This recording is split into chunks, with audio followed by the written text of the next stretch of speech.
Hey, everybody. Welcome back to the Business of Wellness podcast. I'm your host, Dave Guttman. If you find this content useful, please like, subscribe, and share.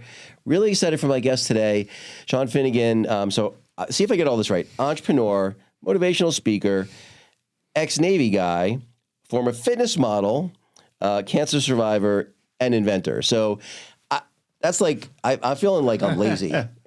Did I capture everything? No, actually, that's so funny. There's another Shawn Finnegan online. No, Yes. I got the wrong one. No. There is a fitness model, Shawn Finnegan, because years ago, I right out of college, I took a job at AOL. Okay. And it was my birthday, and this fitness model, Shawn Finnegan, spells the name exactly the same, everything. Okay. And I came in for my birthday, and they found this guy online, and it said Shawn Finnegan, and they plastered the whole place with Shawn Finnegan all over the place. Oh my God! Well, are all the other things I said right? No, not Navy. I'm my dad's I'm a son of military. Okay.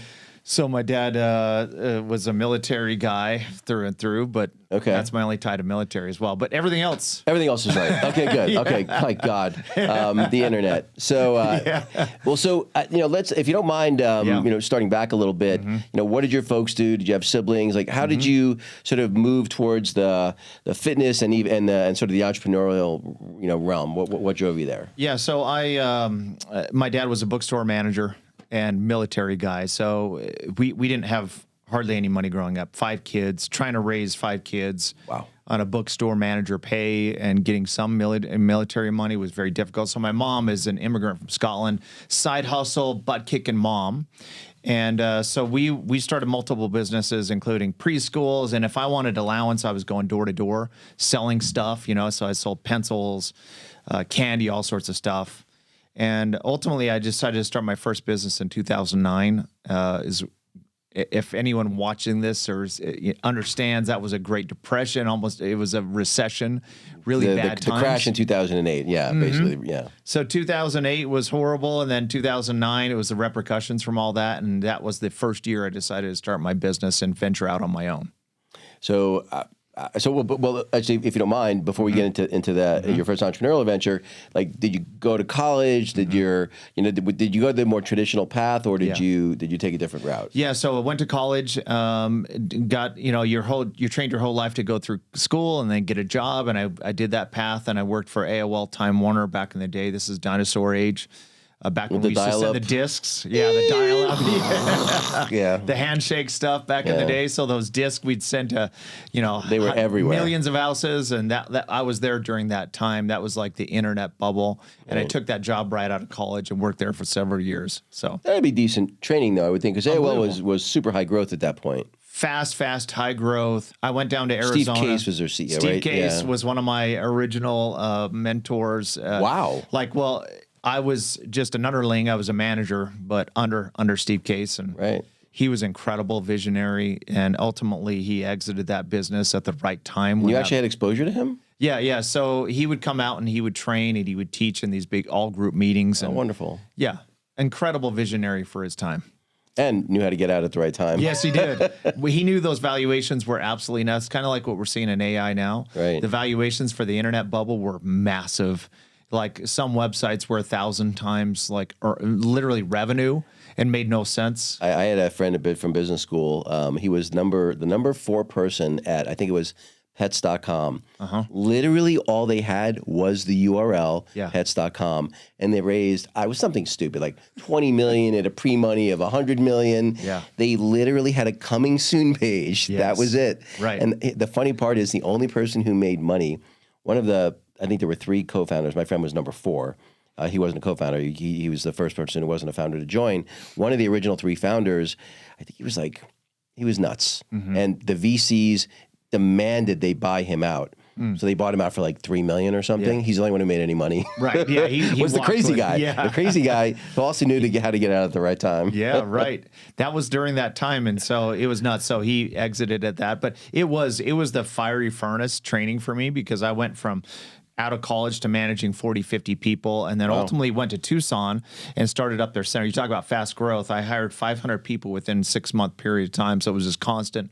I literally set up a booth at the mall trying to hire people and hired 500 of them. What kind of role were you hiring 500 people for? Tech. It was like a big tech center.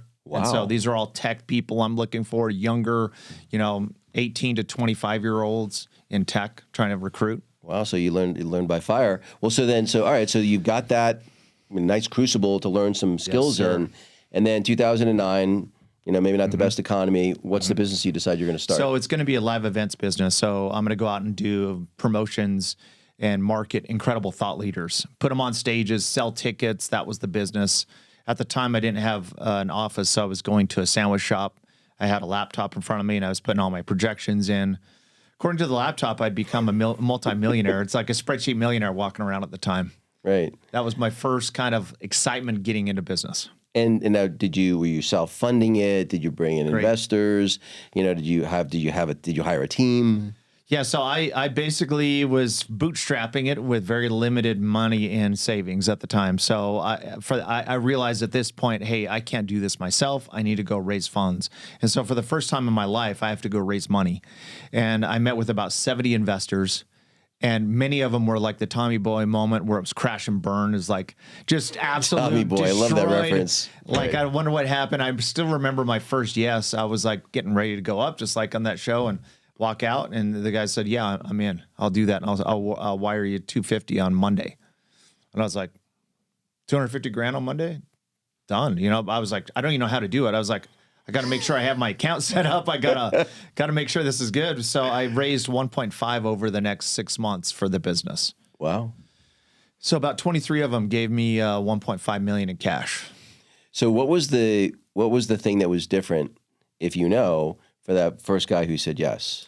Yeah, so I think they just felt some confidence in me that I was very excited about this business, and I could show them in my projections where I thought this business was going to go. And I think some of them just saw that, hey, does this guy have enough fire in his gut to do this thing? Right now I have a business called Tax Hive, and Kevin O'Leary's my partner in the business. He's the partner in Tax Hive.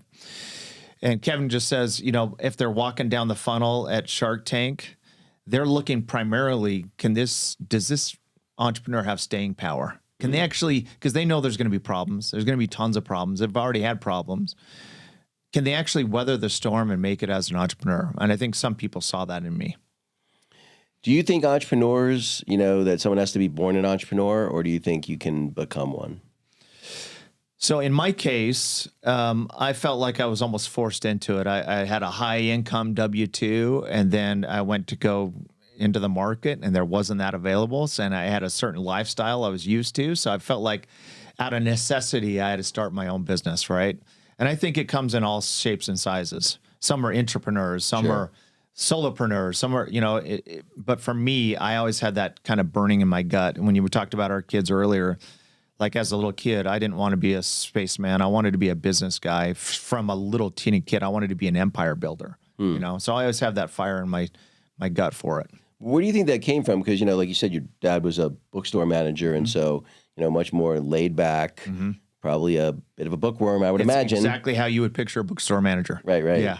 Yeah. Yeah. So my mom was my original inspiration because she started like 10, 20 companies to try to keep the thing going. Okay. So I just saw the difference of the two. It's like Rich Dad, Poor Dad. I saw this with my dad knowing down to the penny, and I saw what a struggle that was to make it. And early on, I was like, I saw some good potential in these businesses started up. I got excited about it. I loved it. I was like, that's the path I want to go, is I want to become a business owner. So how did that first business turn out? So one of the quotes from Kevin O'Leary, is in business, poo-poo happens. And for me, poo-poo happened over the next 12 months. So, I mean, the 1.5 was amazing because I was able to show you my operating account of 1.5. And I showed you how incredible that is. And, I went on LinkedIn, put I was a CEO. My friends were proud of me. My family thought I was, crushing. And I launched this business, and I make about every mistake you can possibly make in business. I made operations, sales, marketing mistakes over the next 12 months and ultimately lost the 1.5. It took me 12 months to lose the 1.5. And it was worse than that because I had a house and a car that was leveraged at the time. And I had about $2,500 in the bank down from the 1.5. Wow. And really miserable time of life. Like food didn't taste good. It was a really stressful, horrible time of life for me. Married and had these three little girls, and you're taught as a father to Wow. protect these girls and have food on the table. And How old are your daughters at this time? So I was a young dad. I had my first babies at 24. So they're teenagers at this point. So you know they're getting into where they need clothing. I remember some real painful times where I wasn't able to go and buy them stuff at the mall. You know what I mean? And provide for them. And it was like this. You feel less than. You feel weak. You feel like you're a failure in life and in business, right? That spills over to your personal life in every way. It affects everything about it. So I'm guessing there's a comeback story here. There's definitely a comeback story. So literally, rock bottom for me was when I had $2,500 in the bank. Payroll was due on Friday, and payroll was $3,500, and I didn't have $1,000 in the world. And I was literally praying for a miracle on Friday morning to get a deposit. Deposit doesn't come. I go to lunch and I'm looking at every possible account in my laptop, and I stand up to go back to the office to explain to the people, hey, I can pay you about 70%. And that's a miserable, I mean, this is someone who's had faith and confidence, and you have a pounds per square inch pressure. Like, what about the people in the office? They have faith and confidence in me. And what about 23 people gave me their hard-earned cash? What about my friends and family? What about the embarrassment of your neighbor? Like, all this stuff is just piling on me. And so I stand up to go back to the office to tell people, and I get a call from my controller. And she said, hey, Shawn, I found $3,000 in petty cash in the safe. What do you want me to do with it? And I said, well, I want you to hang on to that cash. And I screeched my tires. So I drove back, picked up the $3,000 of cash, went to the bank, put the cash as king. It instantly clears, and I was able to cut physical checks. And then I went back to the office. Instead of telling them I couldn't pay, I paid every member of my team. And that afternoon, I actually just broke down of like, hey, what are all the problems? What are the mistakes I've made, the failures over the year? And I found that the number one was by far and away, I stopped building relationships in business. And I vowed, literally vowed from that moment forward, I would start building relationships again. I wouldn't be the high ego CEO that thought I knew all the answers. I actually was going to go out of my way to start building relationships. I reached out to my network, and I partnered with two guys that ultimately showed me how business is really done, where they brought all their relationships to the table. And then we went on this run. And over the next 12 months, I was able to pay back the 1.5 plus interest to all the investors. But so that's why, like, I'm known as a relationship builder. I have my own community called the X Room. I have 300 to 400 people come every quarter to my meetings. Jen is one of them. It's in that community. So that's kind of what I've built since then. I feel like you maybe skipped over something a little there, because so you're like, okay, you made payroll by the skin of your teeth, right? Mm-hmm. But you don't got payroll for 2 weeks from then. Mm-hmm. Yeah. So you realize that, hey, you could have done something better on the networking side. Mm-hmm. That's a broad statement, first of all, but sure. But you then somehow within 2 weeks you're good again. Like, there has to be something else there. There is. Definitely a missed key point there is I reached out to two people ultimately partnered, but I also reached out to salespeople, because I was like, I need to get sales in here. It's like, how do I get my sales? Because if I can, good sales solves all problems. So I was like, I'm going to reach out to them. So I literally started calling the people I knew that were good at sales. And I was like, hey, I got this massive problem. I need help. And they're like, do you want me to start in 2 weeks or 3 weeks? And they're like, no, can you do it? Can you do extra? Can you just like spend time selling at night for the next week? And I had 4 of them say, yes, I'll help you. I think they felt bad for me.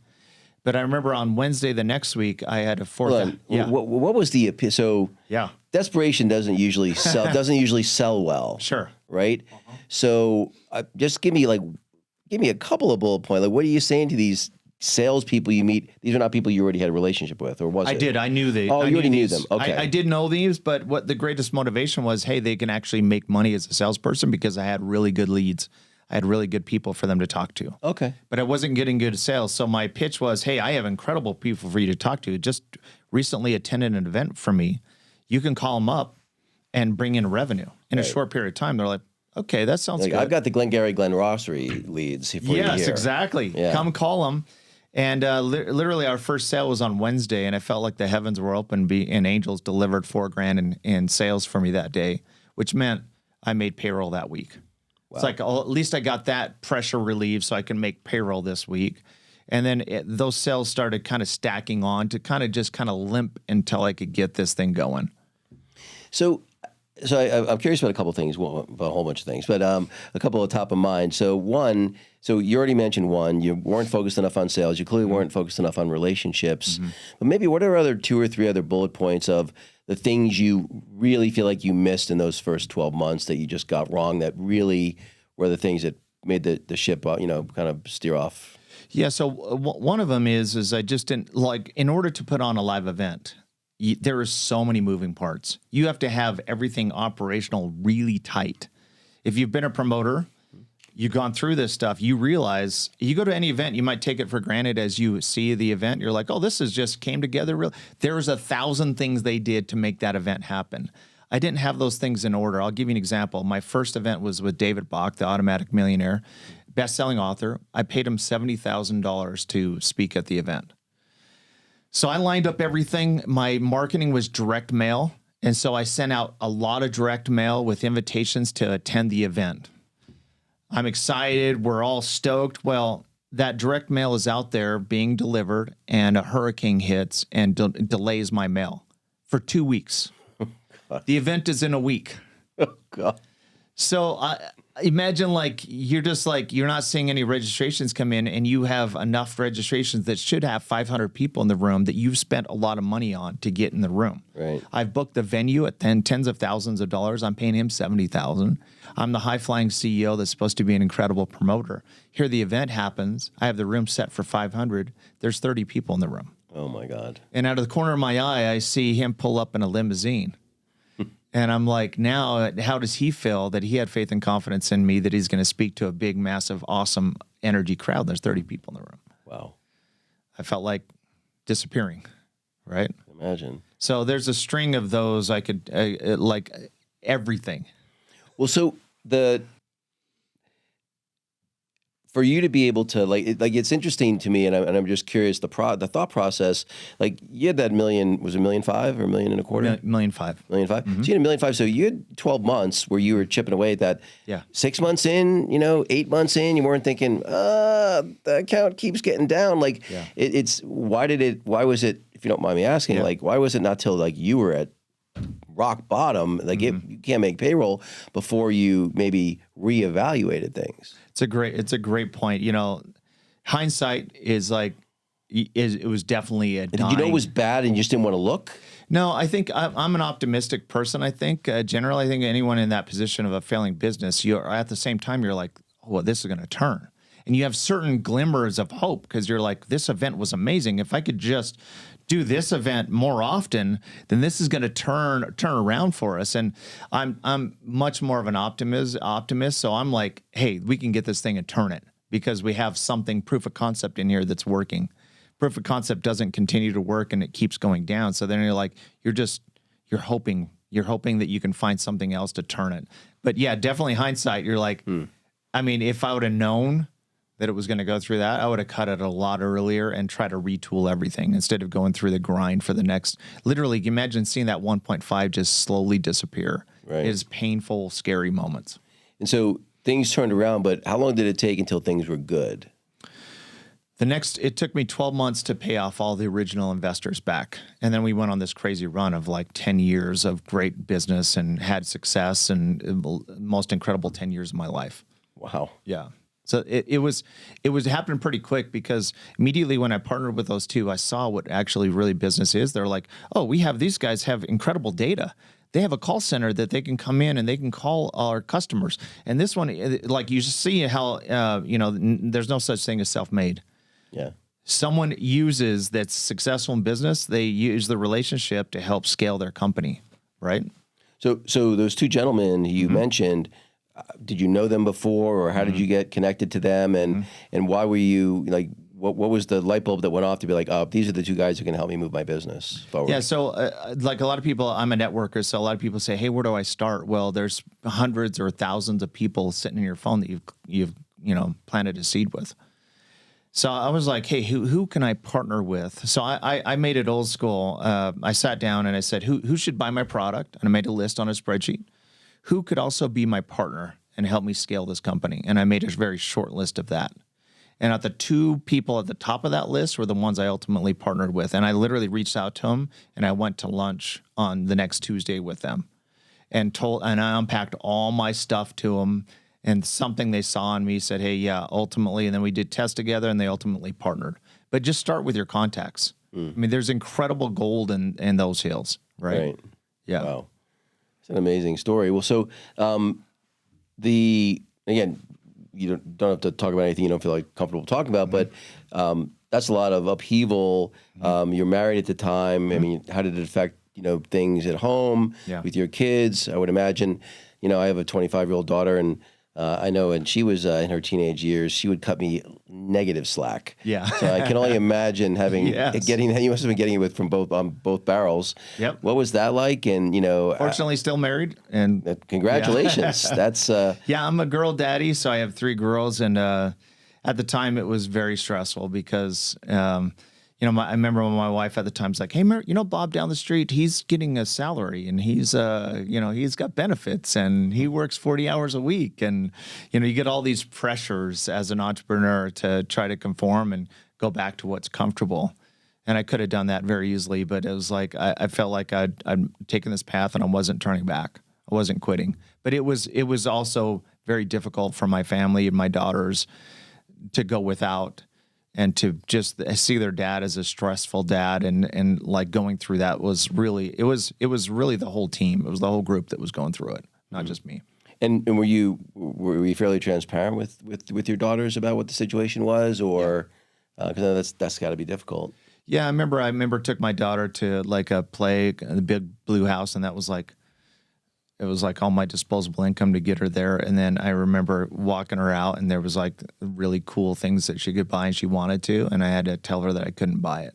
Right. Things like, just many of those things were just this painful thing where I wanted to give them the life that I didn't have. Right. And I was right back in that same life that I grew up with, where you ask your dad, there's just nothing there. You can't get it. You have to go create it yourself. So they very much knew. They went through that with me in the trenches. And how old are they now? So I have a 28, 26, and 19. So 2 married daughters. Okay. And a 19 left at home. So, and I'm hoping this is not the other Shawn Finnegan. The concept of counterfeit emotions. Is that you? So Curtis Morley is a good friend of mine. Okay. And you might be having him in your podcast. He's writing a book called The Counterfeit Emotions. Okay. Yeah. Well, what is that? I've never heard that concept before. So basically his concept is there's a counterfeit to every true emotion. As in love and lust is the counterfeit to that. Okay. Might be the same action, but they have two deep, one has deep meaning and the other is more surface level. Okay. So I love Curtis. He's the thought leader. So what would be, give me another one besides lust and love, just because now I'm curious. Yeah. So he's identified like 23 of them. Okay. The one that he says you can't counterfeit is peace. Huh. There's no counterfeit for peace. You either have peace or don't. Okay. Yeah, but I'd have to give his list. I'll have to check it out. You actually do, because you're probably going to have him on your show. Okay. Because he's he's almost finished writing that book. Really? Yeah. It sounds like it'll be a terrific book. Yeah. Pain and shame. Pain and shame. Interesting. Did you ever see Pain that? is the true deep emotion. Shame is very much, tearing yourself down, versus pain. There's a reason why, you're going through pain.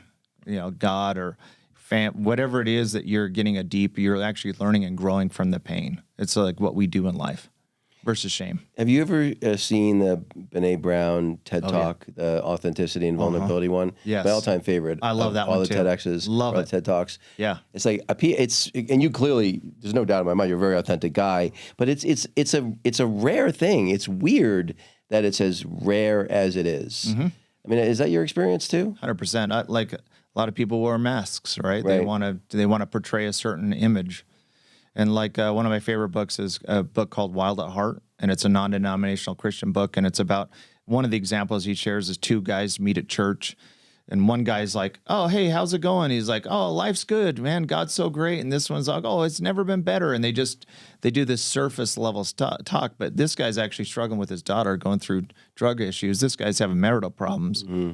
And they leave that interaction not neutral, they leave below neutral.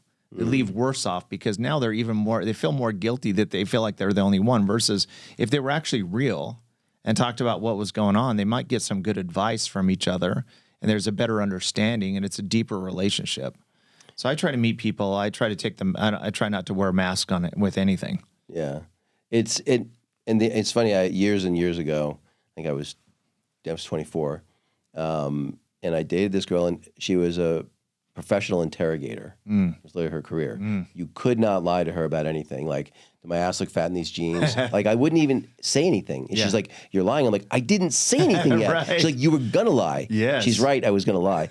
But it was interesting that having that dating experience was incredibly illuminating to me. Yeah. Because it's like, and again, it's not about being a dishonest person. It's just that, society almost trains you to be less than authentic in some ways. Sure. And when you are fully authentic, it's so much of an easier way to travel through life. It is. And, if you, just like Brene Brown says, it's like, you're not going to actually create real human connection if you're not authentic. That's right. And that's the only thing that feels good, really, is real human connection. And so, like, I don't know. It's just so I'm curious. Having 3 daughters, how have you tried to, impart that wisdom to them, if at all? So I have pretty much brothers. I have an older sister I grew up with. So when I found out, I got the ultrasound, found out I had a girl coming, I was terrified because I was like, how do I didn't write this up in practice. I don't know. I pictured like a football player or something, right. or baseball player or whatever. And now I have this girl. So I was absolutely terrified. I met with Brian Tracy. He's a sales trainer. He's been around for decades. And I actually went to breakfast with him because I knew he had a daughter. And I was like, hey, what do I do? How did you know Brian? We were traveling together on the road. We were doing live events. Okay, and I was promoting his brand. Got it. So I sat down with him and I was like, what do I do? I have no idea. What do I do with this little rose of a daughter? And he gave me a series of books to read. And over the next several months, I read a ton. And what I found out is the confidence of the daughter is directly tied to the confidence in the father has for that daughter, right? The father can build the confidence of the daughter. And everything I read was build them up in multiple ways, including physically, mentally, spiritually, very, very specific also.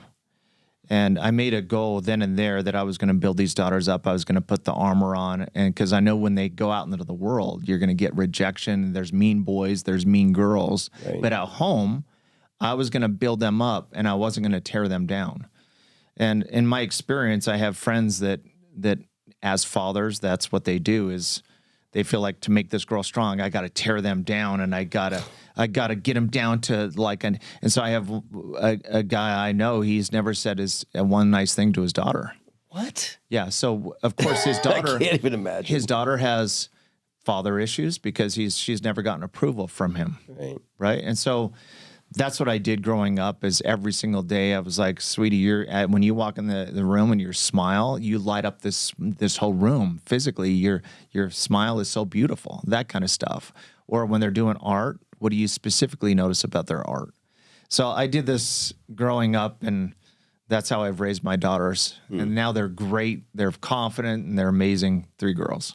Well, so I have a 25-year-old daughter, just have the one child. And, I remember she was 8 or 9. I was coaching her soccer team at the time. And, she asked me, she calls me Podge. She's like, Podge, she's like, where do I rank, in terms of, how good I am compared to the other girls on the team. And I don't know how I knew. I just knew she already knew the answer. She just wanted to see if I would lie to her. Right. And I was like, well, I said, you're less skilled than average because you don't really practice much. I said, and I played soccer. I'm like, happy to work with you on your skills if you want to get better. I said, but you're also faster than most of the girls and you really hustle. So on total, you're about average. And she's like, I'm good. She just wanted to see if I was going to lie to her. I'm curious how you balance, because again, you want to boost their confidence for sure, but you don't want to tell your daughter who's 60 pounds overweight that she's a beauty queen. Yeah. Right. So how did you think about that? Yeah, I think that doesn't mean you don't have discipline and you don't teach them hard work and you don't teach them structure and that in order to get good grades you have to put in the time and all that kind of stuff. So I think it's part of the balance, right? But every time you have to go through the discipline, I also believe in there's something that you can tell them at least every day in one of those three areas, some way to build them up. At the same time, like you said, you got to be straight with them. You got to be honest with them. I mean, life isn't cotton candy and rainbows. There's difficult things, and they have to prepare for that in other ways too, including discipline, doing your homework, going out and doing sports and everything else. So there's definitely a balance there for sure. Well, so that was my next question, because I know I think the two most difficult things about being a good parent, I do think being a parent is on its face a selfish act, right? It's like my son, my daughter, whatever. And so to do something that's fundamentally selfish but not make it about you, I think is challenging, right? I think good parents do that well. But the other one I think that's maybe even more difficult is, and I think especially with daughters, and I can speak from my own experience with that, is you don't want them to experience any suffering. But like that's not good, actually. Like, you can usually trace most people's good qualities to the suffering they had to overcome, not to the good things that happened to them. So how do you navigate, allowing your daughters to experience, now you don't want them homeless, right? But how do you allow them to experience suffering in a way that's constructive? Yeah, I think that's such a great point, because, if we look at our childhood and how we had to suffer, I mean, you were a baseball player going through all the, blood, sweat, and tears of that. Right. You wouldn't replace that with anything. How much that taught you in life and how that helped, strengthen that muscle for life, right? So definitely you want your daughters to have all that, and for me, I felt like early on, I wasn't going to give them anything. I was going to have them try to earn everything that they can. So they only got paid when they did their grades. I'm a straight commission person my whole life. I'm a business owner. So literally I have bonuses for everything they do. My daughter just finished her first semester at college, got straight A's. So she's getting paid for that. You know what I mean? So it's all performance for me. It's like you do performance, you make money.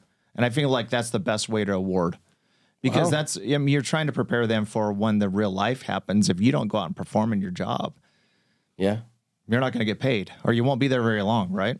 It's funny. I was fairly far in my career before I actually directly did sales or oversaw sales, because that's what the company needed. So that's what I focused on. But I would argue life's a sales call, right? Whether it's selling to an investor, getting a date, whatever it might be. Yeah. And so, treating your kids like commission-only salespeople, probably a good approach. Yeah, There's probably a book in there somewhere. Yeah, it's got to be. Yeah, it's got to be. All our life lessons of like, hey, you go out and perform, you get a reward, I think is very positive. Well, so I'm curious from your experience, I know it's been true for me, that, having life kick me in the teeth is such a blessing. Yeah. It's like, it's the things that, that I can only believe that the financial success you had after the fall was so much sweeter than it was in the beginning. It's like it's the duality of everything, right? It's like not having it and having it and losing it. Yeah. And then getting it again. Oh my God, it's so much sweeter the second time. It is 100%. Yeah. Yeah. You feel grateful for it. I feel like, I'm still humble, because I feel like that was one of my mistakes, is having too much pride and ego involved in it, and understanding, hey, I always want to learn. But yeah, it's so much sweeter when you go around around the second time. I mean, it is so much sweeter because of the pain. And I always ask entrepreneurs, hey, what's more motivational for you, the success or the pain and failures? For me, it was like the pain and failures. That motivated me to make the biggest changes in my life.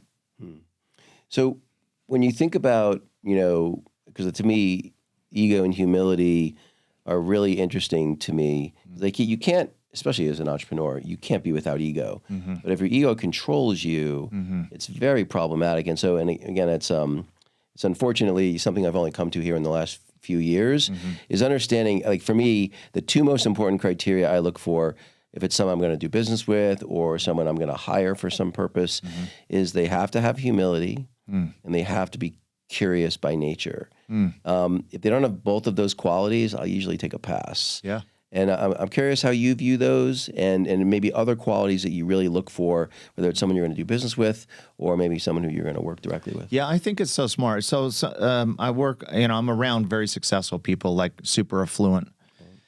What I'm always amazed with is the super affluent, they're curious. Like I have a couple of guys I introduce people to now and then, and they're extremely wealthy. And I've never heard them talk about themselves at all. Like, I'll bring them in, immediately they're like, well, tell me about you. And they start asking questions to someone who I introduced them to. And it's not about like, oh, and I have this and I have that and I'm crushing here, I'm crushing that. They're actually very curious and they're humble. And they don't, because they've also, everyone's been through hard stuff. They've all, failure is one, like for me, there's 2 keys to success: failure and persistence equals success. I like that. If you think about, that's like the 2 most common things I've seen is someone who's persistent and can grind through the failures. So I think anyone who's super affluent has been through things. And in my experience, they seem to be humble and curious. They're the ones that ask the questions and control the conversation, right? Right.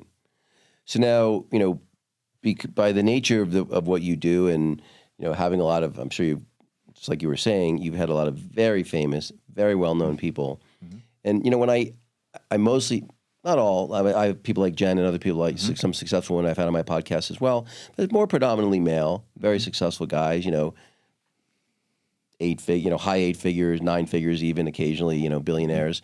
And the part that's interesting is the most financially successful people are generally not the most well-rounded. Their relationships are generally not as good, whether it's their romantic relationships or their, parental relationships or with their children or all the above. Their health is often not something that they prioritize and make important.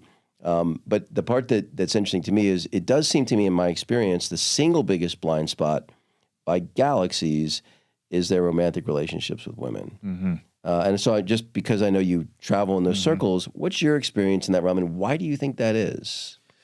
Yeah, I think they, especially for men, it's easy to become one-dimensional, and that's like you're focused and you're like driven so hard that literally nothing else matters to you in the world, and especially the uber wealthy. You look at Elon, right, and what he's gone through. Like he doesn't really have any other focus other than what he's driven to do and his vision, right? And everything is thrown to the wayside to accomplish that. And I just hate that. I hate that it takes that level to hit that billion, right? And I never want to. I mean, if it means that I have to give up my personal relationships, I'm not interested, right? But I've seen that also, and I've seen it unfortunately with a lot of mentors that are incredibly successful people. And their kids, like my dad, who is that bookstore manager, when he retired, because I was like, I wanted to be the Bill Gates, Steve Jobs was one of my biggest heroes growing up. I wanted to be Steve Jobs, and I actually kind of looked down upon my dad a little bit because he was bookstore manager, and I remember when my dad retired, I rented out this big room, and we had all the family come over. We're talking about a couple hundred people, all our family, Wow. And they showed this slideshow of my dad with his children and my dad with his grandchildren, and I had the strongest impression from God in my mind that said, "Hey, this is actually what you need to always remember and keep in your mind, and not forget." Which is this important point about your spouse and your children are the huge priority, and they can't be set aside, right? So that's just my personal feeling. Is like I'll never compromise that piece. Yeah, it's like I always wanted to be successful, but I was never interested in being a billionaire. Like to me, it's like if anything, at some point, like how is it not enough? Like at some point, especially if your health is suffering and your relationships are suffering, and you're still chasing money. Yeah, then I feel like the other thing I find interesting, and again, I'm curious. We're talking about ego and humility, and my experience is people like say you take someone like a Jordan Peterson, a Ben Shapiro, someone who's intellectually way smarter than me. Yeah. But they have a blind spot you could drive a truck through. It's because their brand is about being right. Their personal brand is about being right about everything. That's right. And that's a very dangerous place to be. It is. Because how do you take in new information if you can never be wrong? That's right. Yeah, and your whole mission is to defend your position. Right. And so, it's people say, would you rather be happy? Would you rather be right? Would you rather be rich? Would you rather be right? I'd rather be happy and rich than, than broke and wrong. It's like, I don't want to be right. I want to be happy. Yeah. What do you think is necessary for someone to not fall into that trap? Yeah. So I'll give you an example. So I met with this guy, his business was struggling, and he's like, "Hey, can you introduce me?" I introduce people a lot. And so he's like, can you introduce me to so-and-so, this other guy who's super affluent and crushed it. And loves his family, still great family guy. And I was like, yeah, I'll get you 30 minutes with him and he'll give you perspective. This guy's really struggling in his business. So I bring him into the room that my friend is sitting at that table. And my friend who's struggling sits down and proceeds to spend the next 30 minutes talking about how great he's doing. And it is literally this affluent guy sitting there. And my friend is saying things like, oh, I'm crushing it here and I'm doing that there. And he's trying to impress this affluent guy for whatever reason. Wow. And the 30 minutes is up. And my affluent friend said, hey, congratulations, keep going.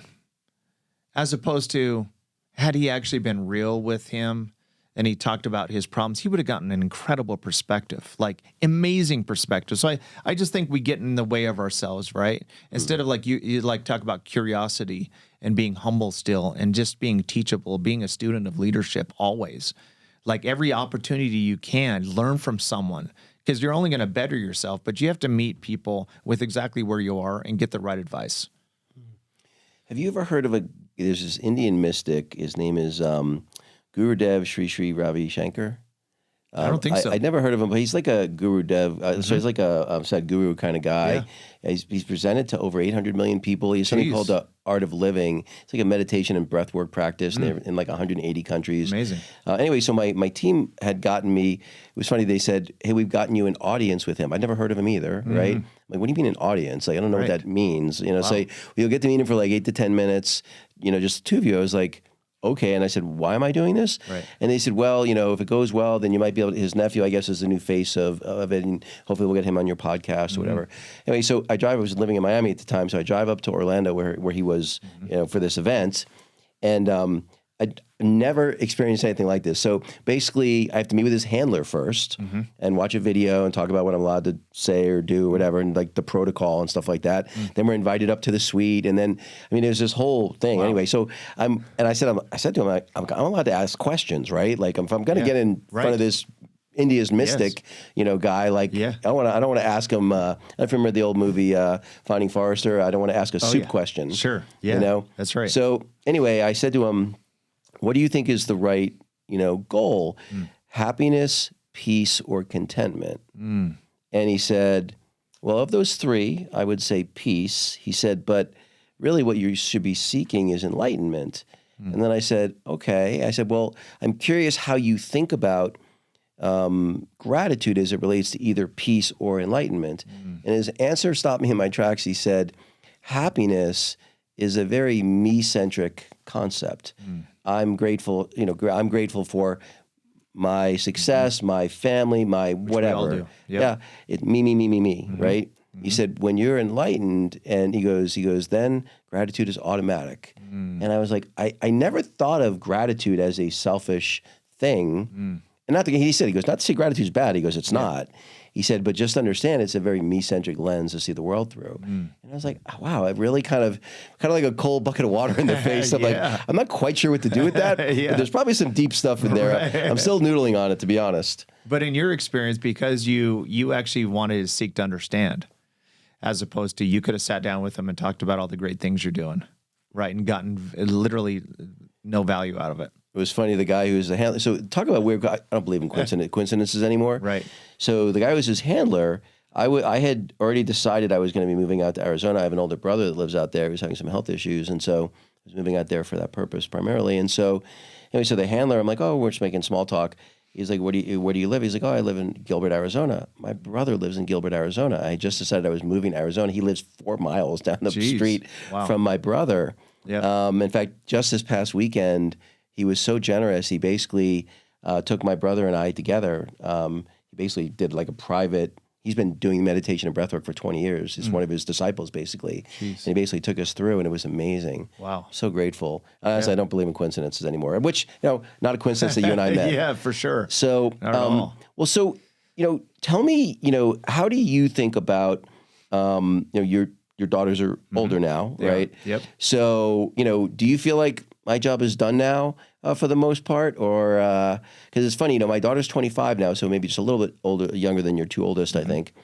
But she's really and she's completely self-sufficient, and she's a great kid. Yeah. But she's wanting separation. Sure. You know, it's like Yeah. because she used to call me on advice for literally everything. Yeah. And now she's not only doesn't she do that, but it almost feels like, I don't know, like she needs some separation just Sure. because she wants to not be my daughter anymore. She wants to be just who she is. Sure. Yeah, I want to constantly be in their lives. I think it's important. So I went to this event a while back, and I met this guy. He has cool dreadlocks, and so I went up and talked to him, and he was holding this journal-looking thing, and I said, "Hey, it looks like you journal a lot. Help me understand." And he said, "Well, no, this is actually the journal I write for my kids." And I was like, "Oh, how do you do that?"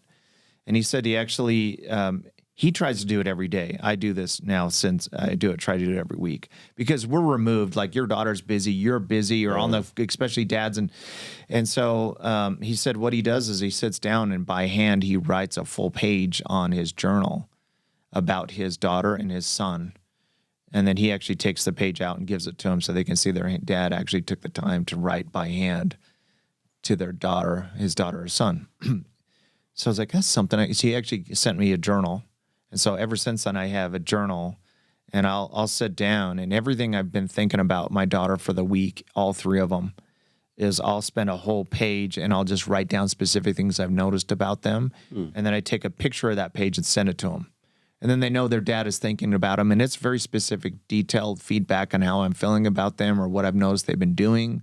Wow. And I've still kept that lifeline going. And then when we get together as family, I have a family activity where we do that, where we put a hat in the, names in the hat, pull the name out, and then write a page about that person and then present it. It's pretty remarkable what happens. Wow, I've never heard of that before. That's wonderful.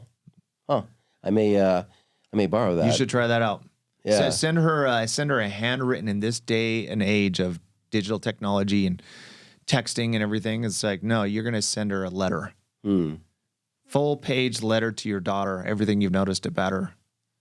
And she will always remember it. Interesting. It's it's funny. I think I might do the opposite. I think what I might do is I might write her a letter every week and take a picture of it for myself and send her the original. Yeah, there you go. Even better. I think that's even a better plan. Yeah. Just because I think there's something about, because I do it now where I travel with thank you cards, with my name at the top, and I handwrite people thank you notes, and people are always so like, he took the time to write, and my handwriting is terrible. Yeah, same. I'm with you. But yeah, that's a lost art now. At one point, people used to write letters. Yeah. And it's a different act when you're writing a letter, when you have to come up with something specific, as in, oh, you're an awesome person. No, it's actually, no, I've noticed this about what you're doing in your career. I'm so impressed with this, and this, and very specific, and send it to them. How often do you interact with do you like text and talk to them like daily, multiple times a week? I wish I did more. I mean, it's like, that's the challenge I have. Is a challenge. It's my hard. daughter's not like she used to only reach out to me when something was wrong, like something was gone badly. Sure. Yeah. I think that's my daughter's at home now. I go home every night and I hang out with her. We go to the gym together. We're literally best friends. And my two other daughters, it's every other day, maybe every 2 to 3 days. I'm so busy and they're so busy. Like you said, they're going to school, they're busy, but they got to know that I'm here and I'm there for them. I love when the family gets together. That's like also more rare now. It's like now you get them all together and that'll fill everyone's cup up as being back together as a family, right? So where do you think that came from, the desire to be that, engaged of a father? That's unfortunately much more rare than it should be. Yeah, I feel like before I had a child, like everyone goes through, they're like, okay, how do I even find the percentage of my heart that I can give this little girl, right? Yeah. Where is that going to come from? Yeah. And what I found is when I first had my first baby and I saw this little girl, it's like the miracle of life comes out. What happens is your capacity for love grows. So it's like you don't have a box and you got to fit it in that box. Like literally that box expands and grows. Yeah. And the greatest joys you have is seeing your little girl take her first steps, go do certain things, or like, and what you find as a father is like the greatest joy in life comes from raising little babies and raising girls and boys, right? Yeah. No, you're completely right. I mean, honestly, like if you would ask me before I had my daughter, if I was happy, I don't think I would have understood the question. It wasn't until she's looking up at me, expecting me to guide her. I'm like, I better figure this out, or how the hell am I going to teach her? Yeah. And boy, did she tell me patience too. I was not a patient guy, but I am now. Yeah. So, we're supposed to teach them. We're the mentors, but you also get taught so much. Yeah. Literally, recently I was out walking my dog with my daughter, and we were over by the tennis courts. So coming around the corner, walking our dog, and we hear this loud bang, and across the street, these two cars munch. And this woman gets out of the car. You can tell she doesn't look like she's physically hurt, but she's mentally traumatized, and she starts crying. And she sits down on the curb, and we're right there. So we're like 15, 20 feet away. So my daughter and I, we kind of walk around with our dog, and we walk past this lady who's just sobbing. And I turned to my daughter and I was like, "Hey, sweetie, are you okay?" I mean, that was like trauma. And I look back and my daughter's gone. And I'm looking around for her, and I look back and she's sitting on the curb with that lady. And she's got her arm around her, and she's saying comforting things, like it's going to be okay. Wow. Help's coming. And here's this little girl with her arm around this lady. And I was thinking, like, to me personally, that was like the example of Christ. Like, if I was walking with Christ, what would Christ do? He would stop and he'd be with that woman and then her time of need. It was like in that moment, it's like always going to be like it's engraven in my mind, my little girl sitting next to that lady and holding her in that time. And so those are the things that just like teach me, right? Like, because I was just busy. I was going on the next thing, and I didn't have the compassion to stop myself. Yeah, my daughter is the best gift I've ever gotten, and yet we think we're teaching them, and sure we do, but it's at least equal the other direction, maybe more. Yeah, yeah, 100%. Well, Shawn, I can't thank you enough for doing this. I really appreciate it. Such a wonderful conversation. Where can people find you and what you're up to? I'm all over Finnegan Shawn on Instagram, everything else. In this topic of dad topic, I've had about 30 million views on my stuff. So it's like it's what I love talking about. It's my passion in life, and I love business and everything else. I actually love wellness too. Yeah, I have a cold plunge studio that I've opened. Oh, nice. So I do cold plunges and heat. So I do contrast therapy in one of my businesses, and so I'm absolutely. This is like also a famine out there of information of true biohacking and wellness, and that is such a critical piece in life that if you don't have that, you don't have anything in life, and it affects all aspects of life. So I love what you're doing and your vision and your mission here. It's I beautiful. appreciate that. Thank you so much for the time, Shawn. I really appreciate it. Thank you. Appreciate it, David.